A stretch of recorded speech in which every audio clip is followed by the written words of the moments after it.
As a guy who played no Destiny for a few years, the way build crafting has evolved in D2 makes me very happy. So happy, in fact, that I wanted to talk through how exactly I would go about putting one together nowadays. Usually, I recommend starting with what exotics you want to wear. For instance, I heard that Bungie buffed Skull of Dire Ahamkara to throw a second Nova Bomb. Now, I remember that Skull had its moment way back in the year of Forsaken before getting hit hard with the nerf bat. But throwing two Novas sounds like one heck of a way to come back swinging, and I want in on that action. That means I'm due to hop into the firing range and see what it's all about.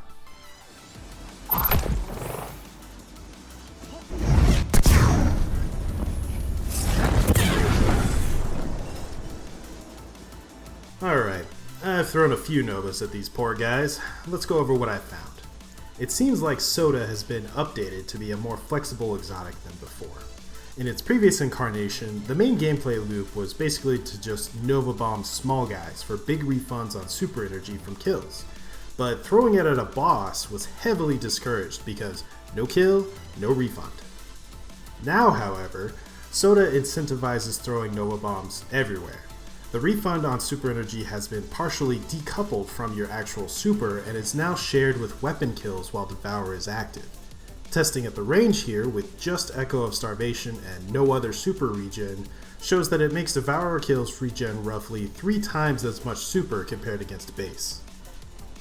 Therefore, the new idea is to just throw each Nova Bomb as soon as it comes up, no matter the target. However, like before, Soda does still make you think twice about throwing it at bosses just for a different reason. We now have a Nova Bomb distance optimization minigame to play. See, Soda's rework grants a second Nova Bomb, yes, but it isn't a copy of your super, and it isn't intended to be used that way. Instead, the second Nova is a fast projectile that you want to hit your original mass with.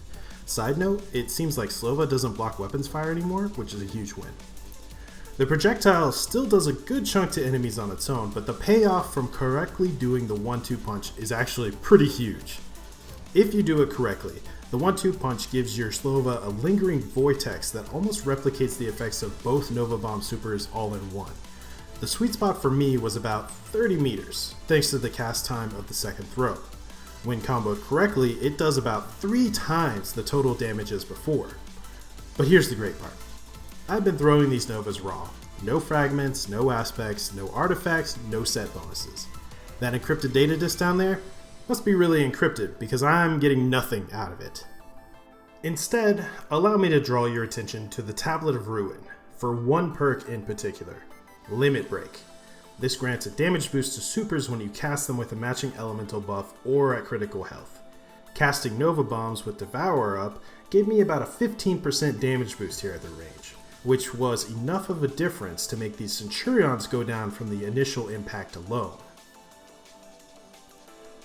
I can already tell that this build is going to throw a lot of Novas, and a lot of them will have Devourer active, so this is perfect. The tablet also comes with 3 other must-haves.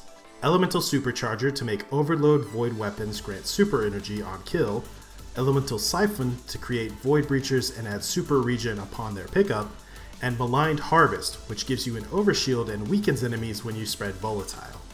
There is one other, you might be wondering why I'm not recommending it, Volatile Marksman. But honestly, most Void weapons have destabilizing rounds anyway, so it shouldn't make much of a difference there. I'll be keeping it in mind. Moving on, we have our armor exotic, we have our artifacts, and now there's a direction to go in. I want a Void weapon that overloads, probably with the perk Destabilizing Rounds. Oh, options. Okay, well there is one standout here, the lone exotic. Guess I'll have to go get that from Encore real quick. Alrighty, there's the Choir of One pattern unlocked. I'll head to the crafting table and slap on Destabilizing Rounds. I'm thinking back to the artifact now, and since Choir of One is a special weapon, running ammo generation mods is probably a good idea. Therefore, gold from lead could be great to make sure that when special drops, heavy drops too. That still leaves 2 slots in the artifact free, but there are no more obvious synergies, so it looks like Volatile Marksman might be on the board after all. I'll go ahead and slot that in real quick, alongside Hold the Line, just to see how it works out. With the artifacts sorted out, there are still 3 branches to look at. subclass, stats, and set bonuses. Honestly, I'm still getting my armor collection up to scratch, but I did notice one that I want to try. The U Technology set makes void breaches that give you extra explosions. It comes from the Pinnacle playlist, so it's a straightforward farm with an easy fulfillment. I've got a full set here, albeit not perfect, because with how things are shaking out, I think I want my stats to be all super and weapons. So let's get modding. My goals here are lots of Novas, lots of Devour, and lots of weapon stat if possible. That means the helmet slot is appropriately slotted for Super, Harmonic Siphon, Special Ammo Finder, and Super Font for the extra 20 super stat while I'm charged with Light. The arms get super stat, heavy-handed, and firepower because I want those orbs to finish up our super regen ASAP. The chest gets nice super stat mod, harmonic ammo generation, and defense mods. Now the legs are interesting. I think super stat, void surge, harmonic scavenger, and orbs of restoration will work best here. That'll combine with the arms mods to get orbs to partially refill the abilities immediately as they get used. If it turns out I'm drowning in ammo, I'll just swap the scavenger for another surge later. Finally, for class item, time dilation I think is the way to go to keep up the void surge, and special finisher will make for a nice backup plan just in case I run out of ammo. I'm starting to think that this build will go for double special. See, I've had this really nice Tahoma drop from Distortions last week, which is an easy slot into this build as a strand fusion rifle, and now that I think about it, let me just swap out Hold the Line really quick. Maybe those unraveling rounds will come in clutch sometime. That also gives me Unstoppable and Overload, so how about this Eyes Unraveled that I got from Pit of Heresy in that last video? That gives me all 3 champion breaker types, as well as something for long range damage, just in case. And that settles weapons, artifact, armor. All that's left is subclass. Technically, I could spec into Prismatic, but I do think Void is the way to go. Also, I want to try that sick new melee aspect. I'm going to lean into that alongside Devour, so the aspects of choice are Feed the Void and Soul Siphon.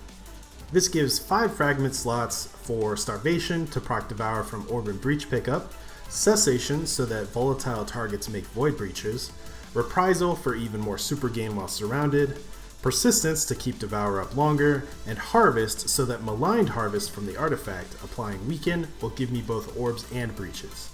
And there it is, it's a full build. It almost feels like it came out of nowhere from humble beginnings, but honestly I'm very impressed by the changes to Skull of Dire Ahamkara. All that's left to do is use it, as well as farm up a more optimized set of armor, and in the meantime, I'll be throwing Nova bombs at everything that moves. Stay safe out there, and see you around. Here's some gameplay. Turns into that tiny energy ball. I get queasy. I don't know what that means. Human form will be fine for this, thank you.